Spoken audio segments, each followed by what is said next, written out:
28 मई रात के करीब 8:45 हो रहे थे जब मुझे बेरहमी से मारा जा रहा था, लेकिन कोई मुझे बचाने नहीं आया।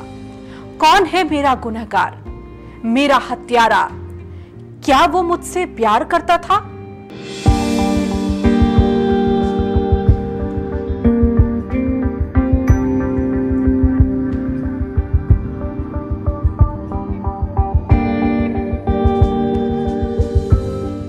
हमारी कहानी शुरू हुई थी 2021 से।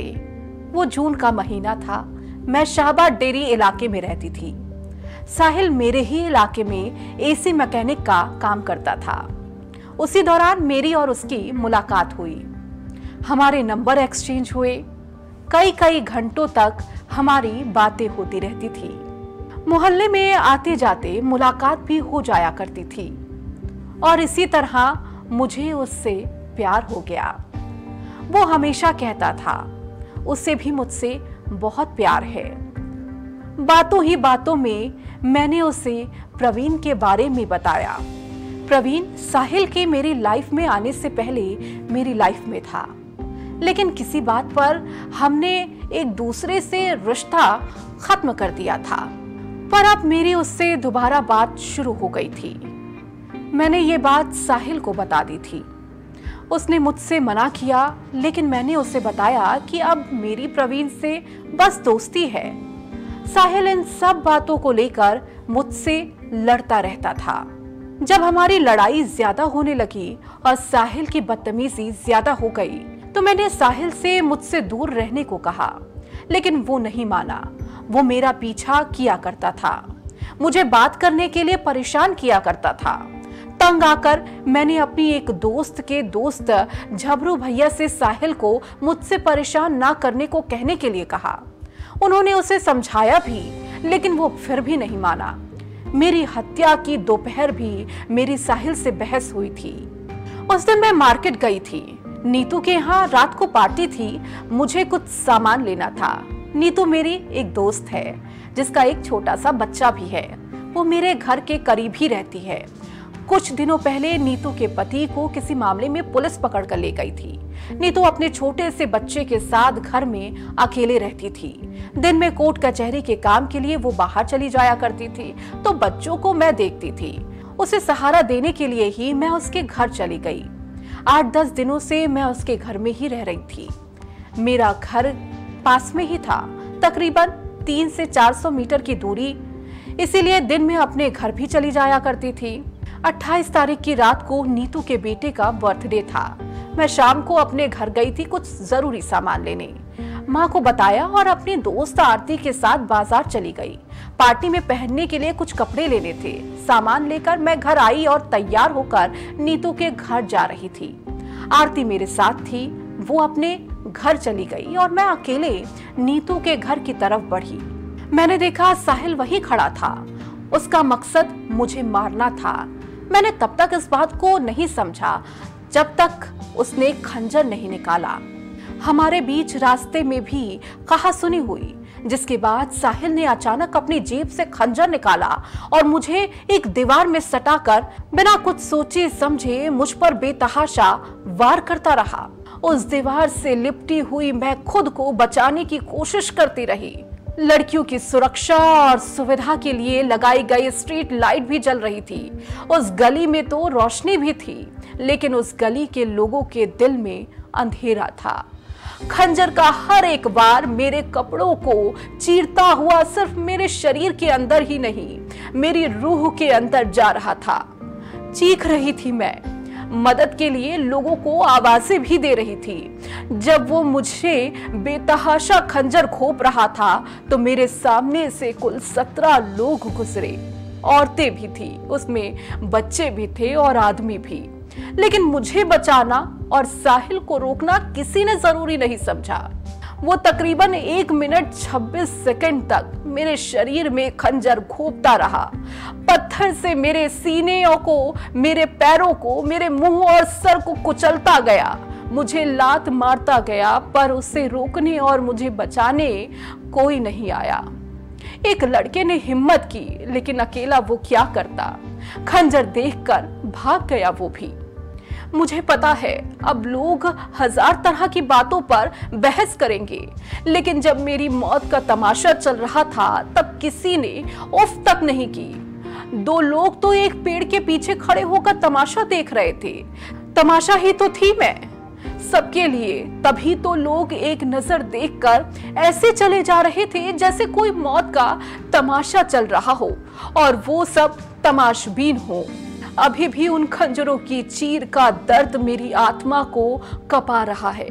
कोई जानवर भी होता तो शायद वो भी मुझ पर तरस खा जाता, लेकिन इंसानों ने मुझ पर तरस नहीं खाया। अब तो लगने लगा है इंसान से अच्छे जानवर हैं। कम से कम वो अपने जैसे जानवरों पर हमला होता देख भागते तो नहीं हैं। जब मैं उस गली के अंदर आई तो मैंने देखा कि वहां पत्थर पड़े हुए थे। अगर लोग चाहते तो एक एक पत्थर उठाकर साहिल को डरा सकते थे और मुझे बचा सकते थे, लेकिन किसी ने ऐसा नहीं किया। इसीलिए तो उसे और हौसला मिला और वो दोबारा मुझे मारने आया। मुझे 22 बार से ज्यादा चाकुओं से मारने के बाद वो सीना चौड़ा करके सर उठाकर चला गया, लेकिन उसे शायद अभी भी इस बात को लेकर तसल्ली नहीं हुई थी कि मैं मर चुकी हूँ या जिंदा हूँ। इसीलिए वह लौट कर आया, वापस से मुझे मारा। वो अंत तक डरा नहीं मुझे मारते हुए, और डरता भी क्यों? कौन था उसे डराने वाला, मुझे बचाने के लिए आवाज उठाने वाला? वो वापस आया और दोबारा मुझे मारा और चला गया सर उठाकर, सीना तानकर। क्या मेरी जगह अगर कोई आपके घर की बेटी होती तो आप उसे बचाने की कोशिश नहीं करते?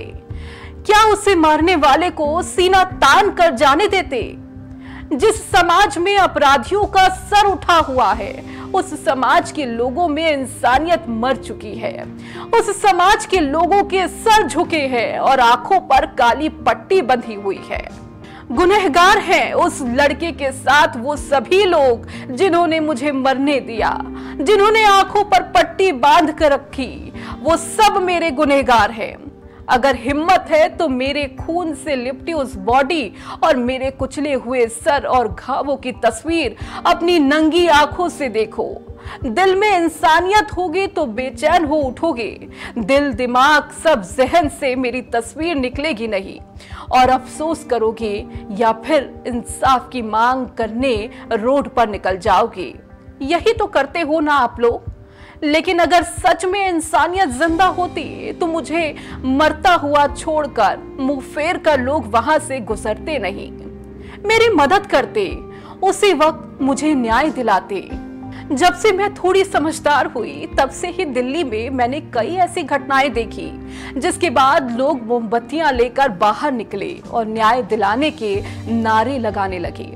लेकिन जो मेरे साथ हुआ उसके बाद मुझे शक है कि क्या वाकई दिल वालों की दिल्ली में जिंदा लोग हैं, क्योंकि इस शहर में अब आलम यह है कि मदद के लिए किसी घर का दरवाजा और खिड़कियां तो दूर की बात है, दिल भी नहीं खुले हैं। लोगों के दिल पत्थर हो चुके हैं। लोग न्याय की आवाज उठाने से ज्यादा सोशल मीडिया पर व्यूज के लिए आवाज उठाते हैं। मेरे साथ भी यही होगा। न्याय तो तब होता जब वहां पर मौजूद लोग मेरी चीखों को, मेरे बहते हुए खून को अनदेखा ना करते। इस शहर की मैं पहली लड़की नहीं हूं और ना ही आखिरी। याद होगा आप सभी को, मेरे जैसे ही अंजलि नाम की लड़की को कार से करीब 13 किलोमीटर तक घसीटा गया था। कोई नहीं आया था उसे भी बचाने। शहर में श्रद्धा नाम की लड़की किसी घर के फ्रिज में टुकड़ों में बंद रही और महीनों किसी को पता नहीं चला। जब लड़कियों के साथ कुछ गलत हो जाता है तो लोग तरह तरह की बातें करते हैं। कैरेक्टर से लेकर लड़कों से दोस्ती तक पर सवाल उठाते हैं। लव जिहाद चिल्लाते हैं। हमारी बहन बेटियों को मारा जा रहा है ये कहते हैं। लेकिन वहां से गुजरने वाले 17 लोगों ने क्यों नहीं बचाया अपनी बेटी और बहन को?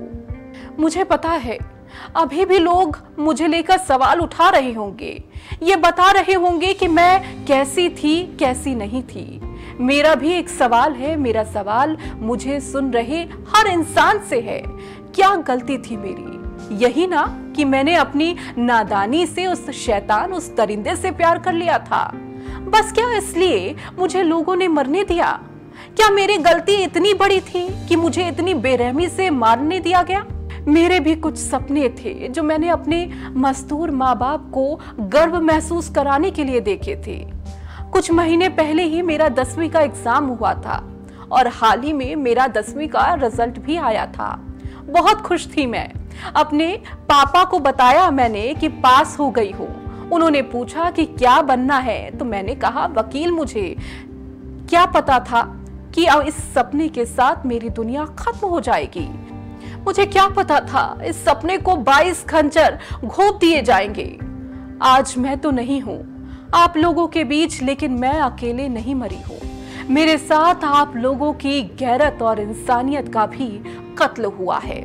मुझे पता है मेरे मरने के बाद लोग जागे होंगे, उनकी इंसानियत जागी होगी, लोगों ने पुलिस बुलाई होगी, पूछताछ हुई होगी और उस साहिल को पकड़ा भी गया होगा। अब जांच चलेगी, सीसीटीवी खंगाले जाएंगे, सीन रिक्रिएट किए जाएंगे, लोग अपनी अपनी राय रखेंगे, मेरे लिए न्याय मांगेंगे, अफसोस जताएंगे, ट्वीट करेंगे, हैशटैग ट्रेंड कराएंगे। शायद मेरे कातिल को फांसी पर भी लटका दिया जाए, लेकिन अब क्या फायदा? अगर उस वक्त ही लोगों की इंसानियत जाग गई होती तो लोग मेरे लिए आवाज उठाते, शोर करते, एक दूसरे को इकट्ठा करते और मेरे हत्यारे को रोकते, तो शायद आज मैं जिंदा होती। तो आपने सुनी साक्षी की कहानी, किस तरह से साक्षी की हत्या की गई।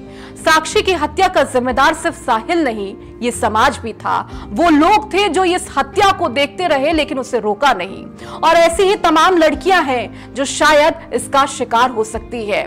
इसीलिए मैं अपील करती हूं कि आपके अगल बगल ऐसी इसी तरह की बेटियां या बहन हैं तो अब आपको हाथ बढ़ाना होगा, उनकी जिम्मेदारी लेनी होगी ताकि वो ऐसी स्थिति में फिर ना पड़े। धन्यवाद।